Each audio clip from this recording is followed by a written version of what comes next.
Mais d'abord, l'édito international d'Europe 1. Bonjour Vincent Hervouette. Mais bonjour à tous. Vincent, conseil interministériel aujourd'hui sous la présidence de François Bayrou sur le contrôle de l'immigration et notamment sur le cas de l'Algérie.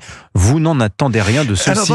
Dans les conclusions, il y a des phrases creuses. Il sera ordonné de faire le point sur les visas, sur la mobilité étudiante, patati patata, de la bureaucratie. Donc, pas de quoi faire trembler l'Algérie. Comme tous les tyrans, les dirigeants algériens savent apprécier la peur qu'ils inspirent. Ça fait 3 mois qu'ils défient l'Élysée. Ils n'ont reculé devant aucune surenchère. François Bayrou a déclaré que le refus réitéré 10 fois de délivrer un laissez-passer consulaire à l'Algérien sous OQTF qui vient d'assassiner un passant à Mulhouse était inacceptable, et pourtant on l'a accepté 10 fois, et on va continuer donc. Alors Jean-Noël Barrot, ministre des Affaires étrangères, a affirmé hier qu'il avait déjà pris des mesures et qu'il pourrait en prendre davantage. Mais qu'il les prenne, ça ne suffit visiblement pas ce qu'il a fait. Il a évoqué des restrictions d'accès à certains dignitaires. Alors dans les pays normaux, les passeports diplomatiques sont délivrés au compte-gouttes aux fonctionnaires dans l'exercice de leurs fonctions. En Algérie, c'est un passe-droit que le régime délivre par milliers à ses fidèles, les généraux, les hommes d'affaires, leurs épouses, leurs maîtresses, et dont il les prive s'ils tombent en disgrâce.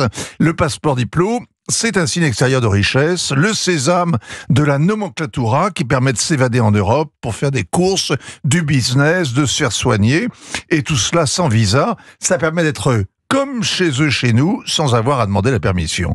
Il y a 15 jours, avec ce sésame à la main, Abdelaziz Khelaf fait passer devant la file d'attente à la douane d'Orly. Il était ministre dans les années 80, il l'était encore il y a 1 an et demi, après avoir dirigé le cabinet du président Tebboune. La police des frontières lui a réclamé un certificat d'hébergement. Il n'en avait pas, et pour cause, il loge chez lui en France. Il y a 2 appartements, mais pas à son nom, car il a discrètement investi ses économies de fonctionnaire sûrement bien acquise dans une SCI anonyme. C'est vraiment trop bête.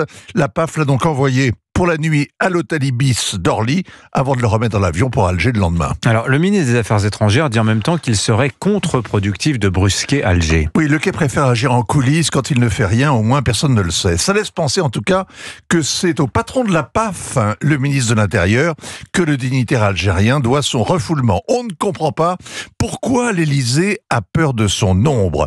Emmanuel Macron et l'Algérie, c'est comme Donald Trump et la Russie. Les Européens auxquels il a demandé de ne pas bouger s'interrogent sur sa complaisance.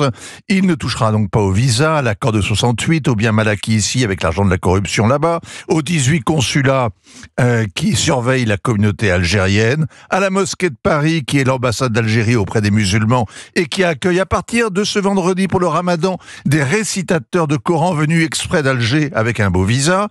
Mais à l'hôpital Mustapha, les geôliers de Boualem-Sansal rigolent et le regardent dépérir. Accusé d'un crime imaginaire, calomnié par une presse aux ordres, Boualem-Sansal est l'otage abandonné à son sort.